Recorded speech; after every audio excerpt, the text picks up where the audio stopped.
Welcome back, everybody, to the UMG10 build. So I've already built it. So what we're going to do today is go over the build, what it needs as far as things you can do to make it a little bit better from the get-go. And of course, we're going to talk about upgrades. As you see, I've got most of them, all of them lined up here. So we've went with.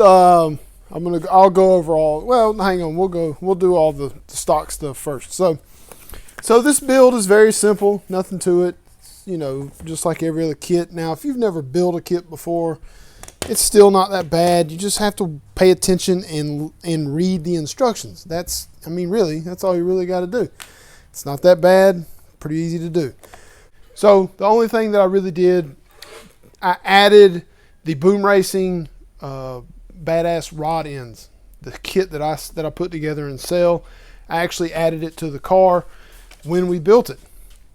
So it's got them, already installed. Of course, you can't see that because that's too far away, but pretty easy to do. It's better to build. I like them better. They stand up a lot better. They last a lot longer. All right, so there's a couple things that I have not done here. I do not have interior in it yet because I'm still trying to figure out how I'm going to paint the head that goes on it. I have a couple of old axial skull heads. I may use that. I don't really know what I'm going to do yet. So I haven't gotten that part yet because I don't really know what I want to do.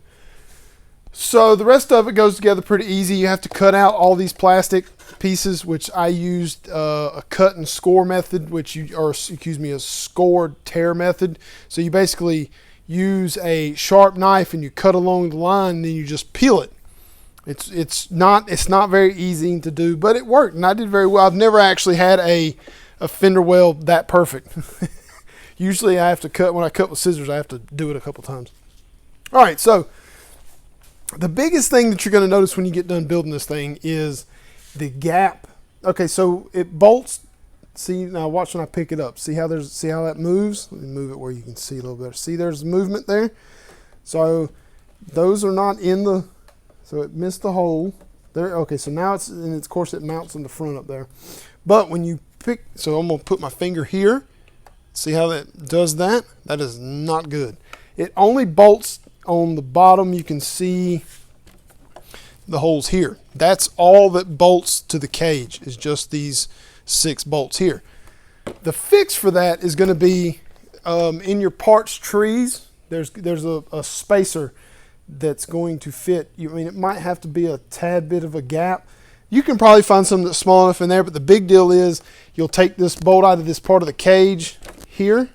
Let's see if I can see where you can't really see that, but there's a bolt here that holds the hoop to the diagonal part there. So what you'll do is you'll take that bolt out. You'll put a spacer in between here on both of these sides, and it should tighten. It'll tighten it up to where it won't let it move anymore. So you should have a nice solid piece. So I'm going to edit into this. When I said in the video I was going to do here and here, I wound up just doing the center, and that is a ton better than the way it was. The gap's not that bad. So I found some spacers. I think these come in the kit. You'll have to look. They're just simple little plastic spacers. I think they come in the shock kits, which that kind of is bad because you build your shocks and whatnot. So what I did was I took this bolt out, these 2 bolts here out, moved this back, took my hand drill with a 3mm bit, stuck it through there, lined it up perfect and hit it, and then found on your rod end kit, there is a spacer here, not a spacer, but that and that. Use this inside one because it's the one that has the little indentation for a 3mm bolt to go through. Put it on the inside like that there, and tighten it up, and boom, perfect. Now you've got a solid one, and that's all you need is one. You don't need to do 2, because see, if you did it out here the way the curvature is, it'd be really hard to make it look good. They look good, don't get me wrong. The guys that have done it already, it's perfect, and I already knew what I was going to do. The other good thing about it is when you tighten it down, it does get inside of this bevel here, so it almost looks like it's supposed to be like that, and it doesn't really affect anything as far as how the roll cage goes. It doesn't bevel it down any or nothing. It's down a little bit.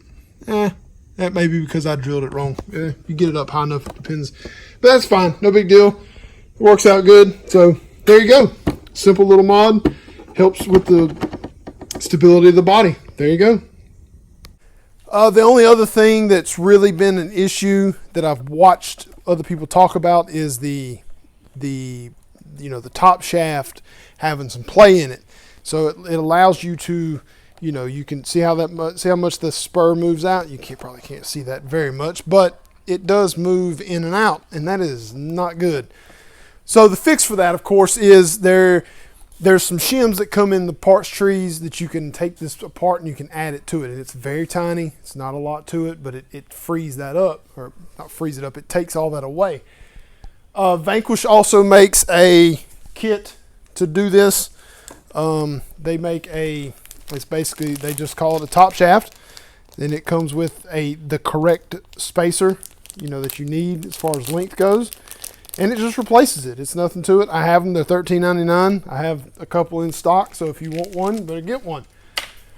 So as you see, the body does hinge. It hinges in the back and it tilts all the way back. There's nothing that stops it, and there's nothing that comes with it that'll, like the Red Cat, you can hold it up like that. It comes with a little, brace to do that.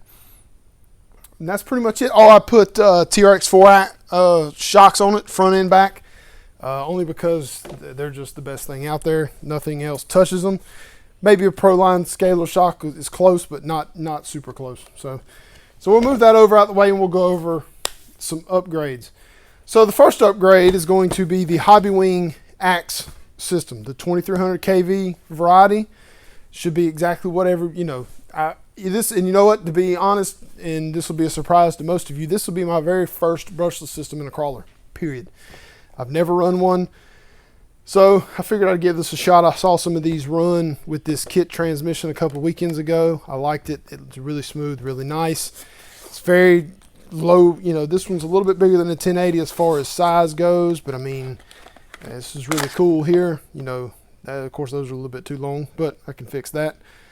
The sensor plug's proprietary. It's its own deal. It works only with the axe system.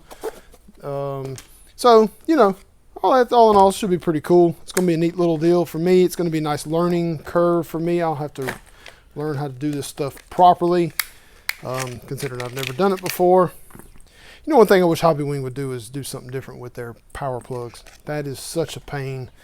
Or the power switch could be, I wish it was just like normal switches, non-existent. You could just cut them and splice them together, and whenever you hook a battery to it, you got power. But I understand why they do it. That's fine. So, of course, it's got my favorite plug, battery plug, XT60. Be good to go there. I don't really have to go over too much of this with you guys. Most of you know what this is. I will do a video when I install it. I have not done that yet. I'm kind of taking a break. I'm a little tired. So, next up is going to be the axles.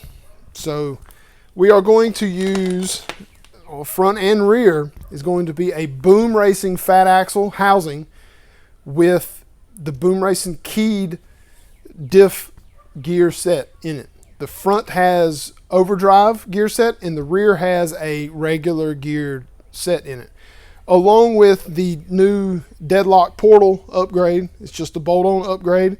That's why I changed to the Boom housings, because you have to have that, because you have to have splines for it to work. It will not work with the factory housings that are on this truck now.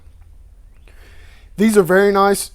Deadlock did a really good job. They are a 1-to-1 gear ratio. You do not get any reduction in the box, which is okay with me. I'm fine with that. The gear ratio that's in this kit trans is good enough for me. So I did go overdrive in the front just to see what it'll do. I may wind up going back to regular gearing at sometime, depending on how it drives. We'll just see. I plan to kind of comp this truck a little bit. I do want to see what it'll do with the shorter wheelbase.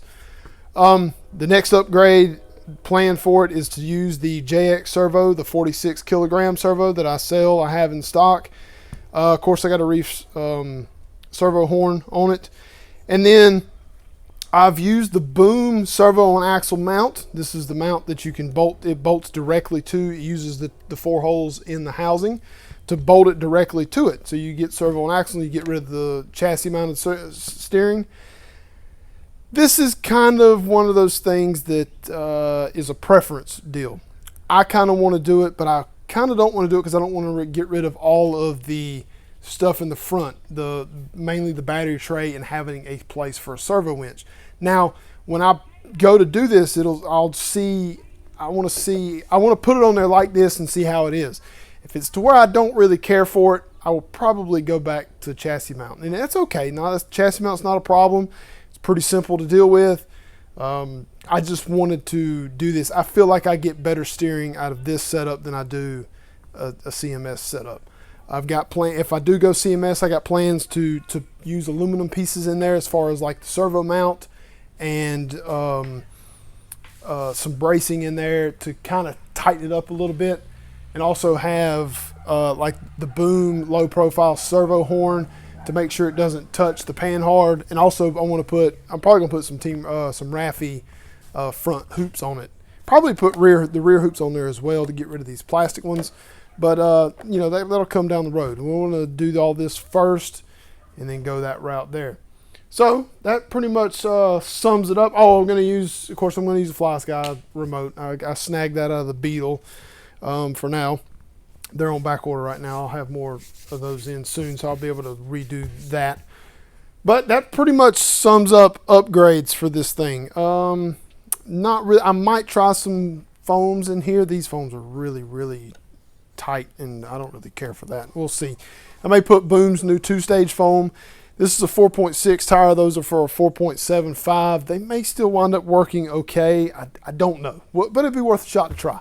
Only thing I do wish this truck had, the plastic bead locks. They're plastic, and that is kind of a pain when you're putting when you're putting it together. It's pretty easy to strip out. I saw a lot of people complain about the plastics in this kit being a little bit different than what we were used to. I will kind of agree with that. Not everything is softer, but I did notice the skid plate when I was putting the links in. How you have to put the links, you have to put the bolts through it to tighten it down. It was very soft, a lot softer than normal. It wasn't what I was used to as far as how that went together. I was used to, with my gun, when it's on the first part of the clutch, it stops it really quickly, and it did not do that. It was very strange and very different than what I was, really going for as far as that goes. I talked about having a servo winch, so that is a plan to have a servo winch as well. I'm gonna put it in its spot where it's supposed to go. It is supposed to go in, a certain position. So we'll do all that. So that pretty much sums up that. We'll do, I'll have a couple of videos out. I'll probably do a video on the axles, and then I'll do a video on the axe system. Then we'll have some running video, because we're planning on showing this thing, running it in two weeks I'll probably run it in the course in the backyard just to get video of it. But I do plan to go to the Wounded Warrior No Man Left Behind event in Lake City, Florida, at the end of the month for Memorial Day. Memorial Day weekend is what it is. It's a 2-day event, Saturday, Sunday. Should be a good time. Going down there, carrying all the stuff with me. Should be a good time. So if you live in Florida, Georgia, you should be coming to that. So hope you guys enjoyed this. Also, you notice there's no snorkel on here. Well, I got something coming for that. So, that's another thing. So Axial put this thing on the right side. All Unimogs in this rounded style, which is like a 406, 416. All of them had the snorkel on the driver's side. Regardless of where you steered at, it was always on the driver's side. So I got a little plan to do something about that being on the passenger side. Plus, I don't really care for the one Axial did, so I got something coming for that. So thanks everybody for watching. Appreciate it. We'll see you next time. Hit the thumbs up. Hit the like button, thumbs up, the whole deal, everything. Hit the subscribe button. We're almost there. We just busted over 700 subscribers. Trying to get there and get to 1,000 quickly. So thanks everybody for watching. See you next time.